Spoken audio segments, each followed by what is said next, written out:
I had one of the most messed up nightmares I've ever had last night. I'm hiking through the forest with my daughter, my 6-year-old daughter. This is something we do a lot, so it's based a lot on reality. We stumble upon, in the middle of the Tennessee forest, we stumble upon old Aztec ruins, step pyramids, the whole shigig. Crazy. I'm like thinking to myself, how in the world are we the ones that discovered this? We're walking through these pyramids, these temples, and then there's a clearing. There's a field, and beyond the field, about 50 yards, is an immaculate structure of buildings slash cafes, coffee shops made of pristine adobe.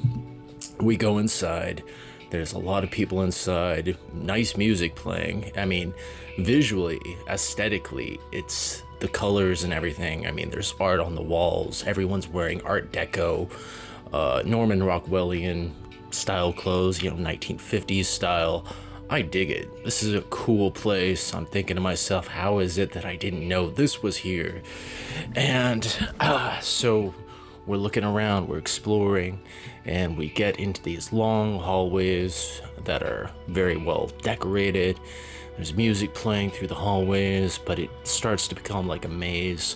My daughter runs up in front of me because she's so excited about us exploring this place, and she goes around a corner just like 10 yards in front of me, and I'm catching up to her, and she's gone. So I'm running through this maze of hallways, freaking out, hyperventilating, and I run into this big room that's kind of a cafe and a music, coffee house thing. And there's tons of people in there, and now I'm really freaking out because I think my daughter is probably going to get kidnapped. Can't find her anywhere. I run into this other hallway, and there's 3 lanky men in black suits waiting for me, kind of, and they ask me if I need help, and I'm like, yeah, I'm looking for my 6-year-old daughter. I've lost her. Just totally freaking out like any parent would. These men, who have normal faces, in the beginning, their faces morph into your classical gray alien face with the big black bulby eyes, and they start laughing at me. They start laughing at me like Woody Woodpecker, all all hyper and stuff, and it's freaking me out. And they start telling me, you were right about us. You were right about us all along. And they just start chanting that. You were right about us. And for some reason, at that moment, I realized I was dreaming. Now, I've had a lot of lucid dreams in the past. I trained to get lucid dreams for a long time because I thought it'd be cool. Hate lucid dreams. Lucid dreams are awful.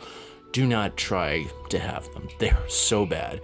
But anyway, I realize that I'm dreaming, but at the same time, somehow I realize, because this is so hyper-realistic, more real than real life is right now, I realize that these men that have morphed into aliens are demons, and that they're real, and that these demons are in my dream communicating with me right now, and I do not like that.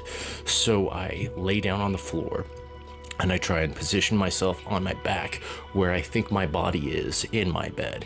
And I start yelling at myself to wake up, wake up, wake up. I'm clawing at my eyes to open up my eyes in real life. And finally it works. Finally I wake up in a cold sweat.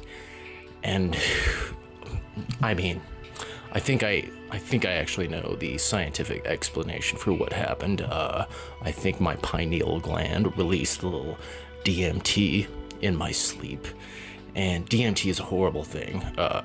I mean, it is natural in our brains. Our pineal gland does produce it naturally, but I don't think it's always a good thing. And when you have people like Joe Rogan advocating for the use of DMT, that's a very, very dark route, because the DMT, it opens gateways, passageways for real intelligences, real entities to communicate with us. And from my experiences, I don't like it. I don't like it at all. I hate lucid dreaming because they always turn into awful nightmares. You think that if you know you're dreaming, it's like, oh, This isn't that big of a deal. You're just dreaming. It's never like that when I realize I'm dreaming. It's like you're trapped, and the only thing you need to do is get out of it. You have to wake up. It was messed up. And I know I sound insane. That's fine. I'm just telling it like it is. I do not like nightmares like that. It was awful.